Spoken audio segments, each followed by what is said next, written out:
తెలుగు రాష్ట్రాల్లో ఎమ్మెల్సీ స్థానాల పోలింగ్ సంబంధించిన అప్డేట్స్ చూస్తున్నాం. ఇక మచిలీపట్నం అలాగే వైజాగ్ లో ఎటువంటి పరిస్థితులు ఉన్నాయి అడిగి తెలుసుకుందాం. మచిలీపట్నం నుంచి వినయ్ ఉన్నారు, అలాగే వైజాగ్ నుంచి రవిచంద్ర లైవ్ లో ఉన్నారు. ముందుగా మచిలీపట్నం వెళ్దాం. వినయ్,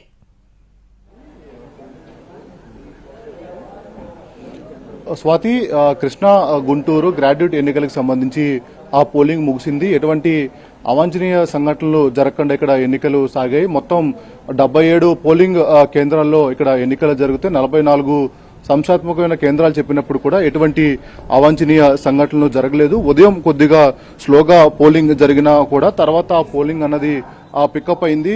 దాదాపు ఇప్పటి వరకు మనకి అందుతున్న సమాచారం ప్రకారం పోలింగ్ ముగిసే సమయం వరకు కృష్ణా జిల్లాలో మొత్తం 63,114 ఓట్లకు గాను మొత్తం 42,927 ఓట్లు పోలైనవి. దాంట్లో ఆ పురుషులు 24,240 మంది ఓటు హక్కు వినియోగించుకుంటే స్త్రీలు 18,687 మంది ఓటు హక్కు వినియోగించుకున్నారు. ఓవరాల్ గా ఈ కృష్ణా జిల్లాలో పోలింగ్ ముగిసే సమయం వరకు పర్సంటేజ్ చూస్తే 68.2గా ఇక్కడ పోలింగ్ పర్సంటేజ్ అనేది కూడా నమోదైంది. దాదాపు 4 గంటల లోపే మొత్తం ఇక్కడ పోలింగ్ అంతా కూడా ముగిసింది. అందరూ కూడా ఓటు హక్కు అంతా కూడా వినియోగించుకున్నారు. ప్రజెంట్ మనం చూడొచ్చు ఆ బ్యాలెట్ బాక్సులన్నిటి కూడా పోలింగ్ అధికారులు సీల్ వేస్తున్న పరిస్థితి మనకు కనిపిస్తా ఉంది. మొత్తం మీద కృష్ణా జిల్లా వ్యాప్తంగా 3 రెవెన్యూ డివిజన్లో ఎన్నికలు జరిగినాయి. మచిలీపట్నం, అదేవిధంగా గుడివాడ, మళ్ళీ ఉయ్యూరు 3 రెవెన్యూ డివిజన్లో ఎన్నికలు జరిగినాయి. మొత్తం మీద ఎన్నికల్లో మొత్తం 25 మంది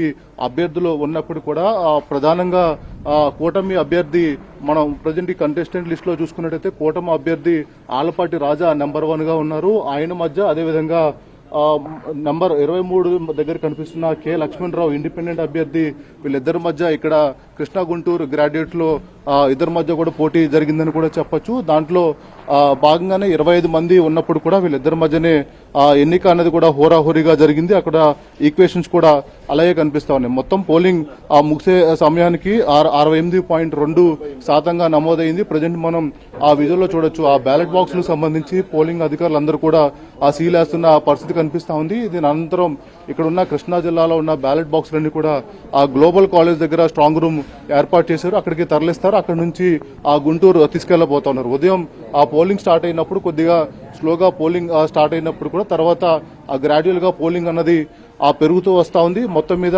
అటు కృష్ణా జిల్లాలో 3 రెవెన్యూ డివిజన్లో పోలింగ్ అంతా కూడా జరిగిందని చెప్పొచ్చు. దాంట్లో భాగంగానే ఎటువంటి అవాంఛనీయ సంఘటన జరగకుండా, ఎటువంటి అల్లర్లు జరగకుండా కృష్ణా జిల్లా వ్యాప్తంగా పోలింగ్ చాలా ప్రశాంతంగా సాగింది. స్వాతి, రైట్ వినయ్, అది మచిలీపట్నం నుంచి అప్డేట్స్ చూసి